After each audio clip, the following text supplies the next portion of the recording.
But I do remember we went into a city of Strausbourg. It was in northern France. It's right on the right on the Rhine River. And we fought through a lot of apartment buildings there.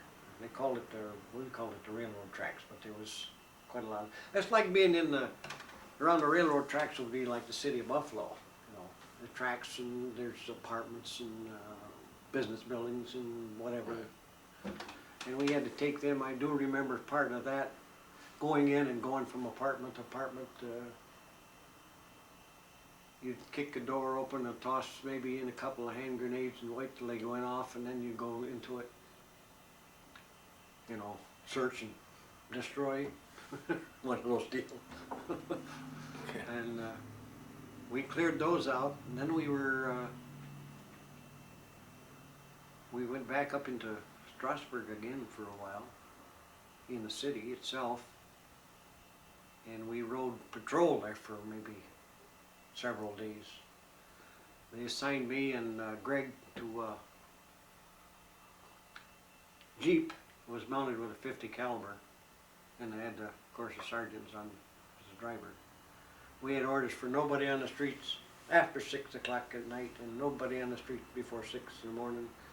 Any lights, we had orders to put them out, and if they didn't put them out, we shot them out. And you get about 4 stories up there with a light on, and somebody didn't pay much attention. You opened up with that thing, you know, with a 50 caliber, you could take the whole damn window right out. Everything. Light usually went out pretty fast. You get that or you shot it out. 50 is a pretty good sized shell. It's well, probably that long. It's about the size of your thumb. You know, you can take that. You can take a 6-inch tree out there and hit it 2 or 3 times. You cut it right off. It's that, you know, big. But we pulled out of there, and I remember we got back into combat again. We were got hit on a hill what we called Hill 616. We were making an attack, and we got hit pretty hard, and they were pulled back onto this hill. And I remember the Germans were so close to us in there that I think one guy I know, he was out taking a crap. And he got shot because he was wearing white underclothes, underpants, instead of the regular GI color. He shot him. He didn't make it. Well, we got shelled pretty bad in there. They was throwing mortar shells on us in there, and they was hitting in the trees and exploding. And you get somebody in a foxhole, there's no protection. You just come right straight down. Yeah. And when we pulled out of there, I think F Company pulled that deal off. They were in, they started it and we followed. What company were you at? I was in Company G. Company G? Company G, coming down off in the hill, and as we came into sort of a little valley like the woods ended, I was on the left side. I was a scout. I was the first scout. Second scout was behind me. Or was it the other way around? I guess I was the second scout and he was the first scout at that time. He come out of the woods first, and there was a stream running across this way, and it was probably 6-8 inches. Depends on where a little pond here and there, you know, a little deeper in section.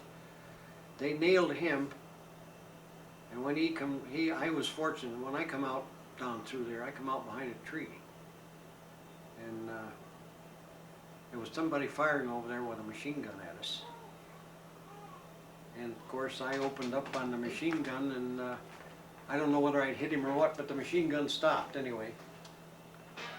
And when it stopped, there was a German come out of the trees to the right, and he was running towards where the machine gun was. And I fired 3 times at him, and I got him. He went down, and I was trying to get another clip in the rifle, and he got up and took off again, and I was hollering for somebody to fire, and there was nobody there to fire. Come to find out, When I dropped down, I dropped right into the creek. And the guys behind me had pulled back. Nobody had said boo. And here I was laying in the creek, and then he opened up with me on the damn machine gun again, and I couldn't budge. Every time I'd move, there'd be water spurting all over on both sides of me, but apparently I was down a little bit deeper, he couldn't hit me. And I finally, I think it was I was there in there for 3 hours before they finally got me out. I was scared first, for the first hour or so, and then the longer I was there, the madder I was getting, because I couldn't get no shot in no. And I finally, they worked around him and blew him out, blew the guy out with hand grenades. I think there was 2 or 3 kids in there. They were only about 16 years old, 15, 16 years old. And they blew them out with hand grenades, but they held up, what it was, 3 battalions there for about 3 hours. When they move out. They were determined all the time. But, This was on the Rhine as well? Huh? This was near the Rhine? Yeah, it was below the city of Strausbourg. It was on this side of the Rhine. But we pulled back and got back into the brush again.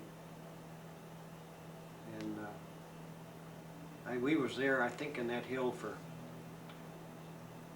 I don't know, 3 or 4 days. We're taking a lot of mortar shells in there. We had quite a lot of casualties.